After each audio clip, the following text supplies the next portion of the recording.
Hello, Donna. Hello, Margherita. And hello, Bernd. Okay. So we are here and we will have a conversation about Gestalt therapy and psychoanalysis, about certain concepts of Gestalt therapy and psychoanalysis. Thank you very much, Donna, for having accepted to have this interview with me and Bernd. And thank you, Bernd, for being here. And you are you define yourself as a Gestalt analyst. So, and in your role in many conferences, even this one we are having in Palermo about compassion in Gestalt therapy and psychoanalysis, your role is to be like a historical bridge, to express the historical bridge between psychoanalysis and Gestalt therapy. I like to be this bridge. Yes. And Donna, you're here to our guest in this conference about compassion in psychotherapy. So I would like to have this interview about the development of Gestalt therapy and the dignity of this approach, especially in comparison with psychoanalysis. Because Gestalt therapy has been and sometimes is like a forgotten cousin of Gestalt therapy. And so one of the main aims of this interview is to dialogue and to bring Gestalt therapy into a more evident light. And to do this, I would like to start from a few concepts. One is about the concept of experience and understanding. Probably, when Gestalt therapy was founded, it was a clear, determined idea of the founders to focus this psychotherapy on the experience. As a matter of fact, it was their they didn't know whether to call it the therapy of experience, therapy of concentration, or Gestalt therapy. So the concept of experience for them, it was important. Like the change happens because you have an experience, a new experience, where you practice something that you can do and you don't know that you can do, or you see aspects of yourself, you experience aspects of yourself which are not evident at the moment. For us, the concept of experience means also the experiment in the Gestalt therapy process. So we propose to the client to experiment something new with us, and this can be in many ways. Not necessarily in a dramatic way, but also to look at the client in a different way, in a special way, can be a way of experiencing something new. So I spoke a lot, so now we can just start to talk as we want. And the question is, how much you think that the experience, how much you believe it's, how much weight do you give in your therapy, in your way of doing therapy? It's a very interesting question because I think contemporary psychoanalysis is very interested in experience and phenomenology of experience, and that's a big part of what distinguishes our work from classical psychoanalysis, which was very much oriented to meaning and understanding. Now, for me, I have never abandoned the search for meaning and understanding. I think that's, for me, it is still absolutely central. But it is much clearer to me now that we get there by way of experience, that the two are not, neither one is dispensable. I would not be a psychoanalyst without an absolute devotion to finding meaning in what seems meaningless. What seems meaningless is the craziness of my own mind. What seems meaningless is other people's suffering, like the people who come to me. And but it is through experience that we find meaning and understanding together. So there are many things that I've been able to learn from Gestalt people about to bring these things together.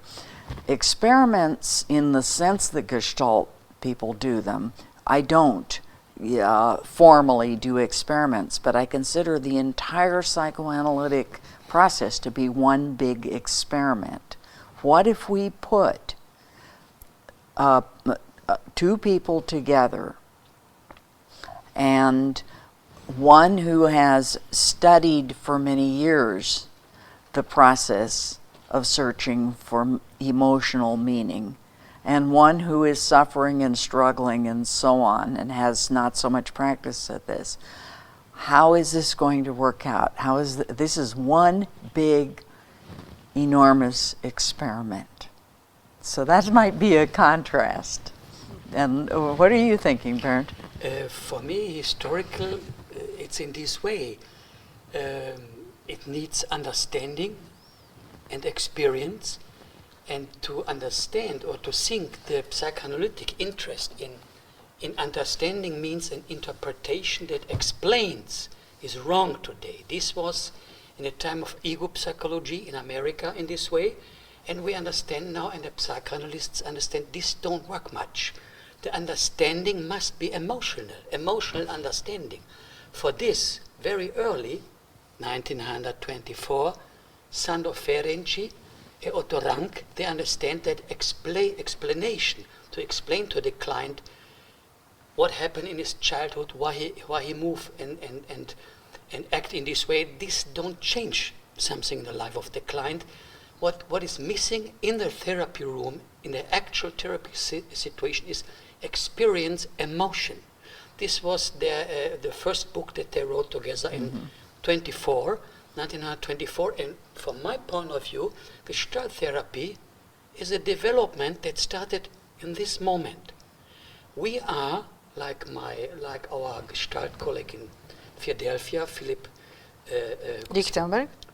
Lichtenberg said, Gestalt therapy in a certain sense is radical psychoanalysis with some exaggeration, but it's radical psychoanalysis, and we radicalized exactly this, to bring emotion, to bring contact in the therapy room, and there is presence, there is now for next, there is the idea how can we help the client to enter in some areas, in some experience, new experience.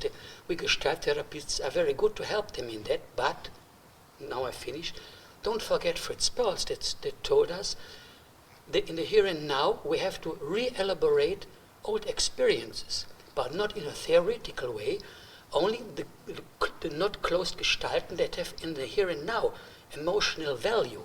The past in the present is important, not to explain to the patient, what your father, what your mother did to you.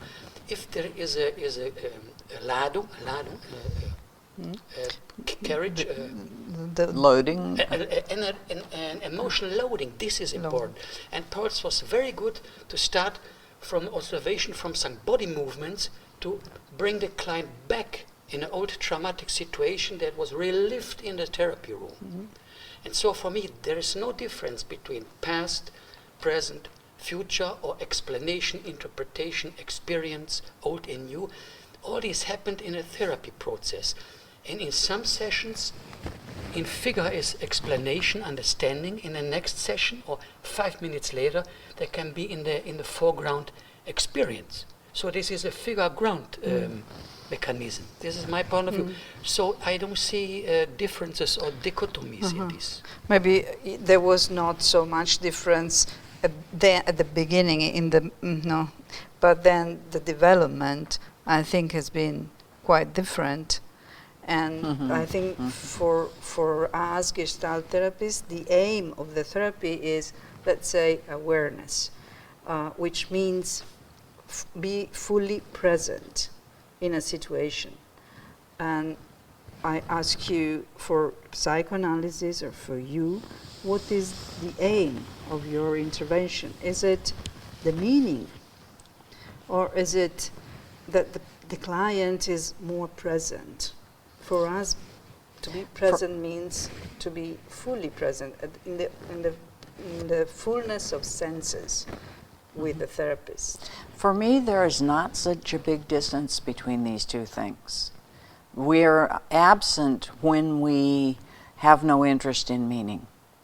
One of my dear friends, Warren Poland, writes that the psychoanalysis teaches us to want to know what we don't want to know about ourselves.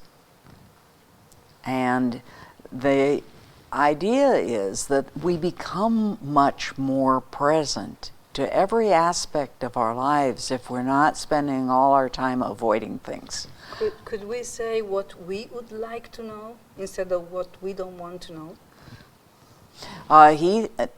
He wouldn't say that. Because the psychoanalyst is particularly attuned to what we do not want to know about ourselves. We don't want to know about climate change. We don't want to know that our father was a Nazi. We don't want to know the most painful. We don't want to know how selfish we are. It's the things we do not want to know that are keeping us from being liberated into a full life. So if we courageously and curiously take on the task of what psychoanalysts call self-analysis as something that is learned within the psychoanalytic process, then we can be people who live fully alive in the way that you describe, but not unless we take on all that stuff that we don't want to know. I think there's a big difference between the analytic mentality and the phenomenological mentality. And what I see is that contemporary psychoanalysts are more phenomenological than analytical. What I mean is that what you just said, what the person doesn't want to know. So the idea of resistance implies the dichotomy between the unconscious and conscious. And instead the phenomenological attitude implies the tendency, the intentionality. So the person would like to know these parts of him or herself. It comes to therapy for that. I think that the person comes to therapy with a divided intentionality. There's a part of me that wants to know, that would like to know, and a part of me that is terrified to know. And that the psychoanalyst or the Gestalt therapist is always working with both. And trying to encourage the part of myself that is brave enough and courageous enough to know, to comfort and support the parts that are scared. And to know these things and to know to take them on.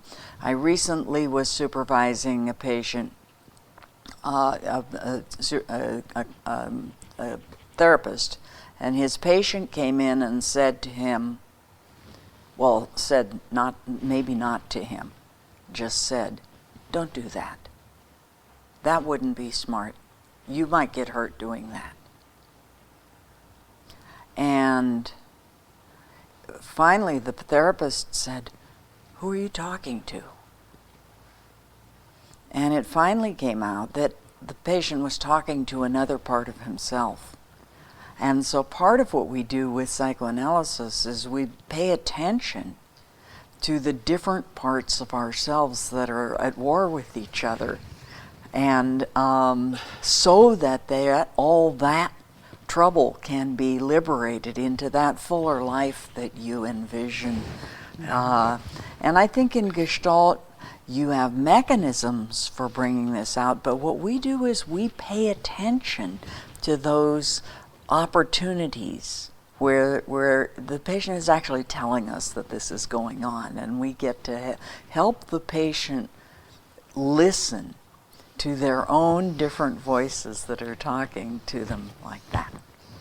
In this, we Gestaltists are very, very good. I know you are. To do it. We do this, and we are very good, because this is another strong point of Pearl's, that he let the client enact, dramatize the different parts of the self, the polarities, and he brings them in a dialogue with the idea there is a way to integration between two parts of themselves, the aggressive part, the victim part. And so I think what Pearl's and what we bring to this way of working that the psychoanalysts do in a very intensive way, we are able to do this more quicker, for example.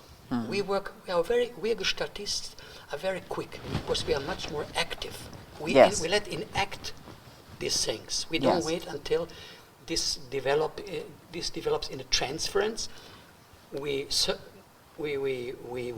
identify together with the client the different self states. We can give them a name. We take chairs. We let them dialogue. This is very, very powerful, and this is a very quick work because, for example, you know that I love to read the literature of the intersubjectivists, of the relationalists. Sometimes they give a vignette of a therapy, and there's something completely gestaltic that is for us daily work. And then I read in the 4th year, this happened in the 5th year, after 4 hours of the week, we have some very powerful active interventions that can shorten the therapy process. So only many times we don't reflect in a sufficient way what we do. This is, from my point of view, we sometimes have to reflect before we act, and many of the modern analysts sometimes force, maybe they have to be more spontaneous, to be courageous, and to follow the first impulse. And so we can learn much one from each other in this, from my point of view. Yeah, I agree with you that society has changed from the time of Fritz Perls, and we cannot be Gestalt therapists like at that age. So we need to be more cautious and be more, to pay attention to the effects and of our powerful ways of to our intervene. Yeah, we are very powerful, and especially today, the clients are so are much more fragile than 60 years ago. So we need to pay attention to the effects of what we do. I agree with that. I'm still thinking of what you were saying before about the opposite forces, and what you were saying about the opposite forces of Peirce. And so maybe I'm not a Gestalt therapist anymore, I don't know, but when I work with a client, I think that this client has done a lot of sacrifices to come to me, and he really intends to be better. So what I see is the intention why it comes to me. And so I support that. Of course, there can be forces that inside the client, but I don't think in terms of different forces. Maybe I'm a different. I don't so much either. I think it more like that there are some people that you can work more quickly with. And I have sometimes worked even in situations like today, and in one session with somebody, even in public, and done some piece of work that they told me years later that it made an enormous difference to them. And Gestalt situations lend themselves to that. They're very intense, yes, and they allow you to get right in there and do something in a way, whereas psychoanalysis is more geared toward a patient ongoing process, which is, in my mind, much better for people who are deeply traumatized. Most of the people that I worked with over a long period of time had either early or late a lot of violence in their lives. And the people that I have known like that don't respond as well to this quick kind of thing that you're describing. In fact, they're fragile in the way that you say, and may be re-traumatized by some of the Yes, techniques. And so one of the things that I'm inclined to think is that the same therapy is not the right one for every patient. Some of the differences are between our overall philosophies and approaches, and some of it is between the different sorts of patients that we're working with. Well, I think differently. I think that every approach has to update, has to develop. Absolutely, Because, I agree with that. As I said before, the clients today are very different from those of 60 years ago. So we need to reflect on the effects of our techniques Yes. and way of being with the client. Yeah. As a matter of fact, but the traumatized client, we don't use the Gestalt techniques at all. We can't. There is the book by Miriam Taylor who says clearly that. You know? So I think that every approach to keep itself alive has to develop. I agree completely. Yeah. I agree completely. Maybe even psychoanalysis is developing. And for me, I would say that certainly Gestalt therapy has taught me a lot. I have been hanging out with Gestalt therapists for 8 or 9 years now, quite a lot of time. And it just has attuned me to a lot of the things that is daily bread for you, that psychoanalysts miss.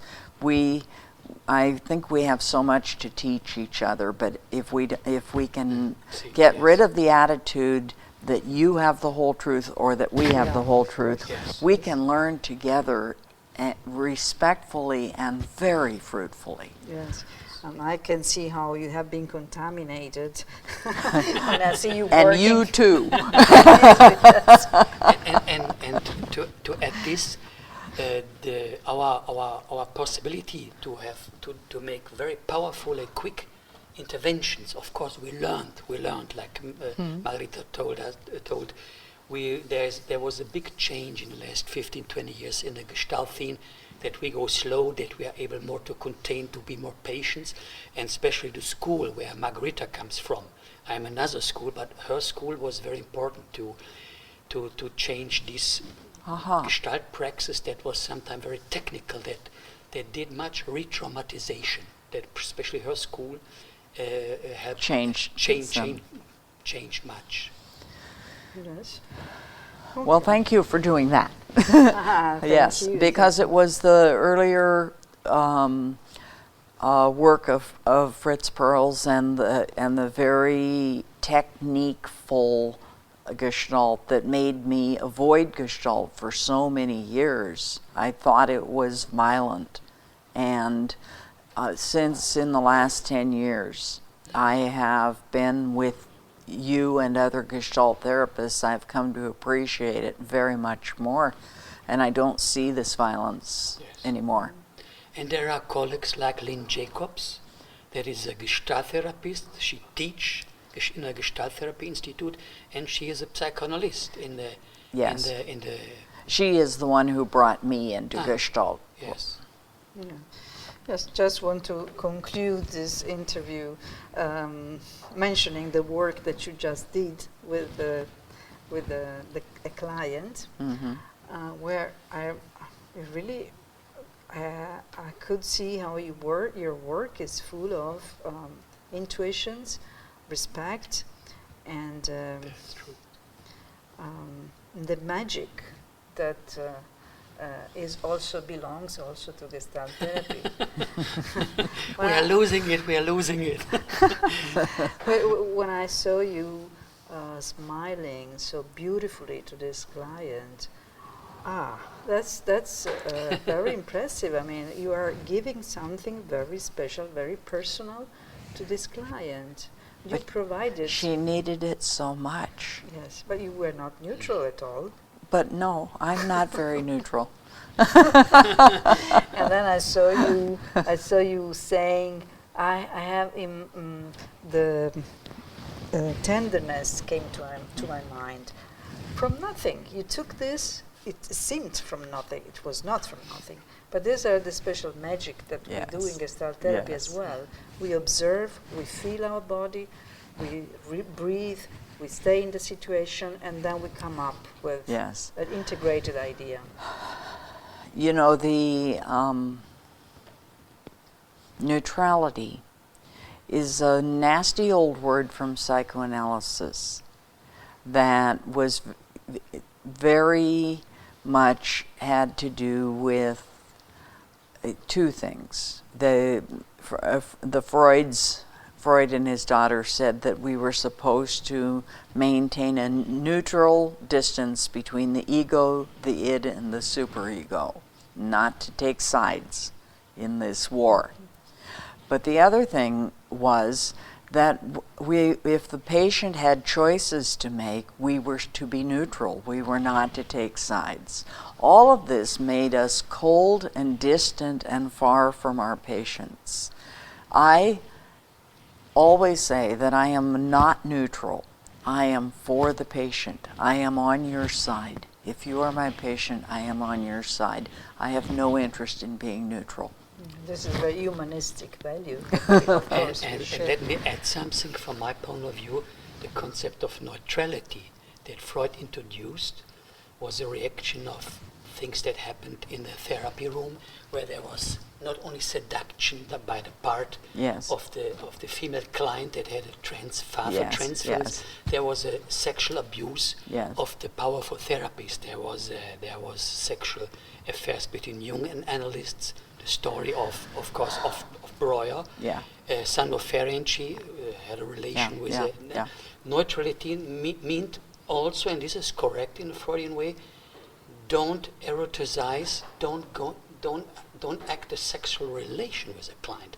And in this way, the neutrality is correct, is right until now. Well, that's right, but it is also a scientific ideal. To be neutral means, not to be impartial, not to take sides, not to have a preconceived idea. So it had several meanings in psychoanalysis, and we need to be really careful about words that have several meanings. Yeah, it's an ethical stance also. Okay, I think we have to finish now.